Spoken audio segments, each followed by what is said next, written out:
విద్యా commission chairman గా ఆకునూరి మురళి విద్యా కమిషన్ చైర్మన్ గా మాజీ ఐఏఎస్ ఆకునూరి మురళి పేరును ప్రభుత్వం పరిశీలిస్తున్నట్టు తెలుస్తుంది. పాఠశాల విద్యపై గతంలో పనిచేసిన అనుభవం ఉండటం, గతంలో ఐఏఎస్ అధికారిగా ప్రభుత్వ యంత్రాంగంపై అవగాహన ఉన్న నేపథ్యంలో ఆయన పేరును పరిశీలిస్తున్నట్టు సమాచారం. కాంగ్రెస్ వర్కింగ్ కమిటీ శాశ్వత సభ్యుడు రాహుల్ గాంధీకి సన్నిహితుడైన కొప్పుల రాజుతో ఆకునూరి మురళికి మంచి సంబంధాలు ఉండడము ఆయనకు కలిసి వస్తుందని పార్టీ వర్గాలు చెబుతున్నాయి. విద్యా కమిషన్ ఏర్పాటు ప్రాథమిక దశల్లోనే ఉన్న సంగతి తెలిసిందే. ఈ కమిషన్ ఏర్పాటుకు అసెంబ్లీ గవర్నర్ ఆమోదం తీసుకోవాల్సి ఉందని, ఇవి పూర్తిగా ఏర్పాటు చేయడానికి ఇంకా సమయం పడుతుందని చెబుతున్నారు. ఈ కమిషన్ చైర్మన్ కు కేబినెట్ హోదా కూడా ఉండడంతో మున్ముందు ఈ పోస్టుకు పోటీ పెరిగేటువంటి అవకాశం కూడా ఉంటుందన్నారు. కాగా ఉన్నత విద్యామండలి, రైతు కమిషన్ సహా మరికొన్ని కమిషన్లు, కార్పొరేషన్ల నియామకాలు పెండింగ్ లో ఉన్నాయి.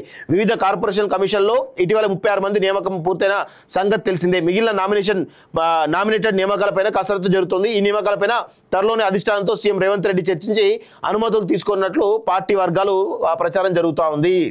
సో విద్యా కమిషన్ చైర్మన్ గా ఆకునూరు మురళి నిజంగా ఆ ఫిట్ అంటే ఆ యొక్క పోస్టుకు 100%, 100కు 1000% ఫిట్ అయ్యేటువంటి వ్యక్తి ఆకునూరు మురళి. ఎందుకంటే ఆంధ్రప్రదేశ్ రాష్ట్రంలో ఒక రెవల్యూషనరీ డిసిషన్ తీసుకొని అక్కడ విద్యా వ్యవస్థ పటిష్టం కావడానికి ఆకునూరు మురళి చేసినటువంటి కృషి మనందరం కూడా అభినందించాల్సిందే. సో ఆయన ఐఏఎస్ ఆఫీసర్గా జయశంకర్ భూపాలపల్లి కలెక్టర్గా, అదేవిధంగా తర్వాత అంతకుముందు చాలా పొజిషన్స్లో కూడా ఆయన యొక్క పనితీరు అందరికి కూడా తెలిసిందే. నిజంగా ఒక సమర్థవంతమైనటువంటి నాయకుడు, అడ్మినిస్ట్రేటర్ అని చెప్పేసి మనం చెప్పొచ్చు.